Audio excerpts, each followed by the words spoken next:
Hello, Power fans. This is Mathonical, and you're joining for round one of Enchantment Control. It's a fairly interesting list, and we're going to jump right into it. Our opening hand is great. We got all our colors, 3 lands, and a bunch of relevant enchantments, so we're very happy keeping this one. Let's find out what our opponent is on. This is a pretty good list against anything that isn't Tron, but then again, this deck usually has trouble with Tron. Oh, green-black. This might be some TorEx. Wild Mongrel's not a card I'm used to seeing in TorEx, but from what I've seen around, this is a card that's sometimes played in it. And, alright, we got some Root Walla action going on. Alright, we're just going to go ahead and get rid of it just to prevent any damage coming our way. It's also hard to use Protective Spear on Wild Mongrel since they can change the color. That's a little unfortunate for us, but we should be fine. Pestilence is a nice pickup. This since it looks like they're playing creatures, this is going to come in really handy, and sure enough, they do have the Tortured Existence. We're going to drop the Quiet Disrepair on it. This gives us the option to blow it up at some point if we want to, but we can also just keep gaining life. I'm actually not too concerned about the constant stream of TorEx activations, and this actually might force our opponent to...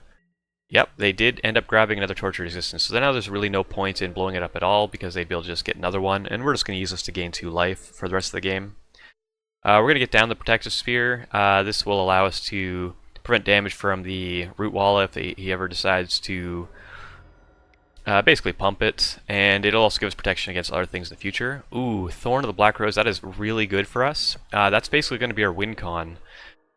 Now we don't need to worry about trying to peg them out 1 damage at a time. With the Pestilence, we can actually just let them draw themselves out. This is really great. We're also going to drop the Pestilence here. I'm not really afraid of getting it blown up. This is game 1, and this will give us a good way of just continually cleaning up the board. We've already got 2 creatures locked down on their side, so it should be a pretty good way of keeping things cleaned up. Yeah. And basically, also them having the Monarch, this does allow us to use our Kruphix's insights. It was going to be a little difficult to find spots to afford like 6 cards. This is a very grindy matchup. For anyone who's played against TorEx before, they can just go a really long time, continually pulling back, especially like Grave Scrabblers, pulling back other creatures and keep on going. The creature they pulled back is a little spicy. It basically allows them to have an additional creature with Death Touch when it's paired. I'm not really sure about that inclusion, but it seems a little spicy. I like it. I'm just going to go ahead and use the Pestilence to wipe out a lot of their creatures. And yeah, we're currently preventing damage quite nicely. I'm going to go ahead and search up another one of the Quiet Disrepairs. Basically our objective here is to just gain a ton of life. You'll notice I'm putting on the Oblivion Ring. This always gives us the option at some point if we want to blow up the Oblivion Ring, just to give them a creature back to keep Pestilence on the board. It doesn't come up that often, but it is something that can come up. I'm just going to go ahead and block the Wild Mongrel with the intention of blowing it up with Pestilence. If he discards a card, I'm not too worried about that. Yeah, just going to continue gaining our life. At this point, we've got things pretty well locked up, but it's going to be a really long grind. Basically, we're just going to dig for some additional things. A Journey is a really nice pickup here because this allows us to get rid of the Wild Mongrel, which is a creature that is a little difficult for us to deal with. Abundant Growth is nice. It just keeps letting us get all our mana colors online. Now we've got 3 black sources for Pestilence. And yeah. Basically, the way this game is turning out, it's going to be a very long grind. Our opponent does feel like they still have chances to win, and by all means, they certainly do. But basically, the biggest metrics to look at a time like this with this deck is the time and our card counts, because those are basically the main ways we can lose, also the best ways we can win. Since, yeah, things are just looking pretty good for us at the moment. We're going to be able to wipe away the board again. Gurmag Angler is nice. If we can find some way of just kind of pacifying that, that would be really nice. Going to continue to get our mana online. Going to have to do some searching at some point. And here I decide not to do any searching for additional cards, just because we are still not terribly far ahead. One of these would get us down pretty close. even though we can afford casting both, I feel like the best option here is going to be using Pestilence twice to clear up all of the little creatures, and then we can use the Protective Sphere to stop any damage coming from the Gurmag Angler. So we're going to go ahead and play it that way. And sure enough, we only take 3 damage this turn, but we are currently gaining 4 life a turn. Looks like our opponent is going to go ahead and sack both their creatures to get rid of our Pestilence. That can give them an opening to rebuild their board. I'm still not too concerned since we do have the Protective Sphere, and we have taken out basically both of their wild mongrels. Journey to Nowhere is nice. This means we can start exiling like Grave Scrabblers just to prevent some of their engine from going on. With 3 Quiet Disrepairs, we're now getting 6 life a turn, so our main way of winning is just kind of letting our opponent deck themselves out. I'm going to go ahead and cast one of these since we can afford to do so, just to get a few more cards in our hand. Now with 2 Journeys and an Oblivion Ring, we can easily take care of a lot of the stuff they're going to be doing. Chances are they're going to get in a fairly nice hit this turn, if they decide to get back their Grave Scrabblers, which indeed they are. You'll also notice, just point this out, that I've auto-yielded to everything. Since we do have to keep up the ability to respond with things like Protective Sphere, it is very important that we're auto-yielding and not trying to click OK through everything. So when playing the stack, anytime anything hits the stack, if it's not something you ever anticipate needing to respond to, make sure you're auto-yielding. You need to save every second you can when playing this deck. So our opponent is successfully rebuilding their board. Crypt Rats can be a way of basically getting punked out of the game, but since we have the Protective Sphere, we'd only ever take 1 damage from it, and that's going to be fine. Continue to gain our life. And basically we're just going to get rid of these Grave Scrabblers. We don't want the continual recursion. I'm also going to use the Recumbent Bliss on the Angler, since it's going to be fairly difficult for them to kill that. They'd need to basically flash back their Chainer's Edict, which would be fine by us. And I made sure to also get rid of the Wild Mongrel, because, again, it's hard for us to... They can play around it, play around our Protective Sphere by changing its color. So they're continuing to do their thing. Our opponent does seem to know how to play TorEx quite well. They're making a lot of excellent plays and making good use of their time. It's just we're playing slightly faster. Thankfully, we don't have nearly as much to do to make our engine work. Here, we're just going to be getting hit by, a handful of damage, and I'm not too concerned about that. We're gaining enough life to be able to sustain against this for a while.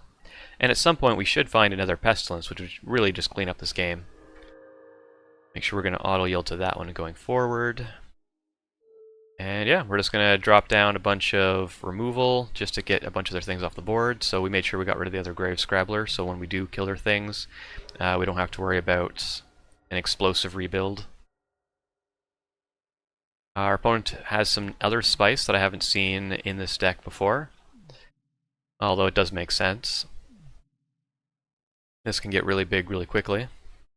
Although we should be able to deal with these cards, since we do have the Protective Sphere online, and plenty of, well, we can always go digging for more things with the Kruphix's Insight at any point. We can stop 2 things. Oh, another Heliod's Pilgrim means we get to tutor up another basically removal spell of sorts. And since we have the mana available, I'm going to get a Face Fetters just to gain the initial 4 life.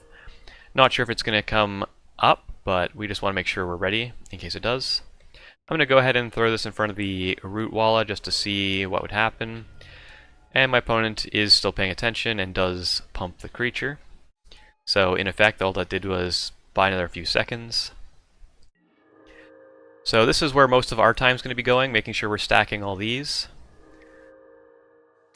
And I'm just going to continue to tutor out another Quiet Disrepair, so this way we're going to be gaining 8 life, or once you consider the extra Recumbent Bliss, we're going to be gaining 9 life a turn. And it looks like we're going to be taking about that much as well, so I'm not too concerned. I'm going to go ahead and kill the Spore Frog. You'll probably notice I'm not even bothering to activate the Protective Sphere at the moment. It would save us like 1 damage against, let's see, the Round Scale and the Trow. but I feel like it's not worth the time to do so, so I'm just going to go ahead and take the damage. I'm not too concerned since we're able to gain back all that life. And yeah, our opponent is down to 8 cards in their library, so we just have to not cast this Insight. And oh, there's the Pestilence. That's the card we were looking for. We just got to drop this now, and basically on their turn we can wipe out everything.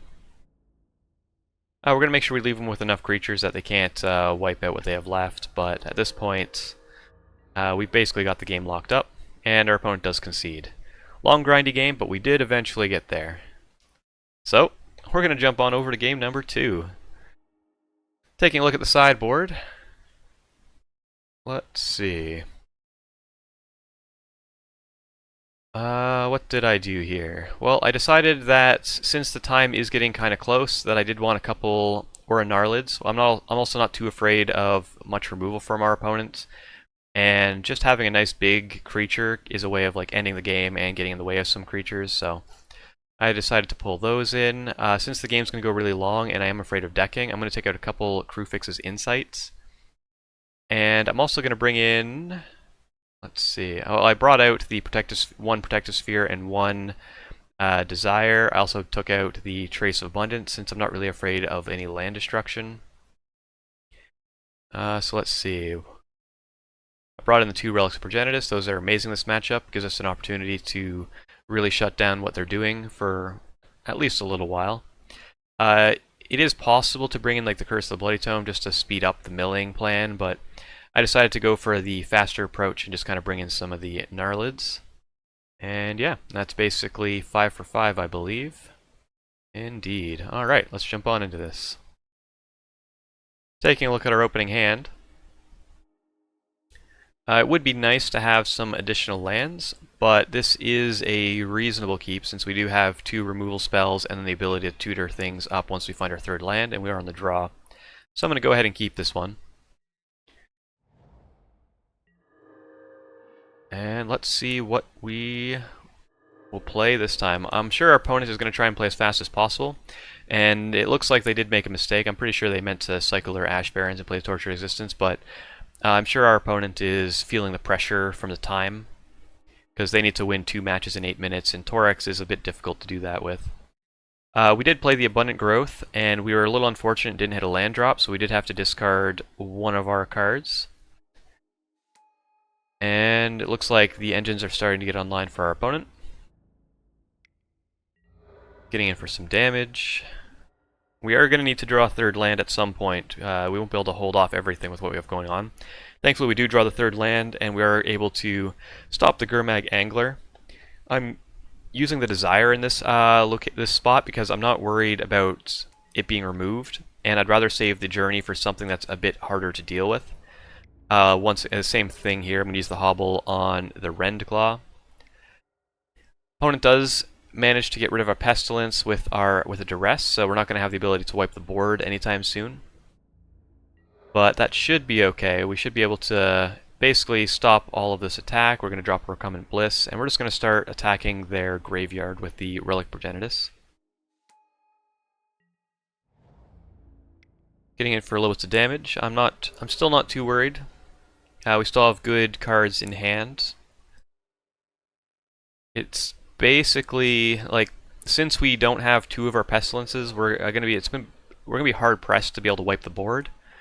But the Aura Gnarlid is exactly what we needed since we've got so many enchantments on the board so far, and auras to be specific.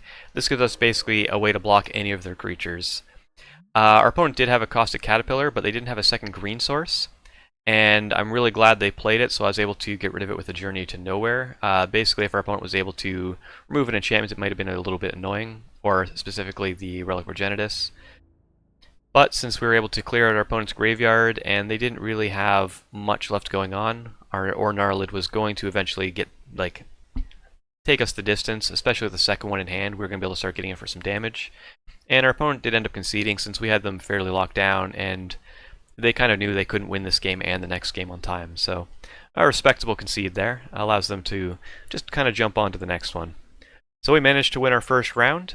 I will see you guys in round 2.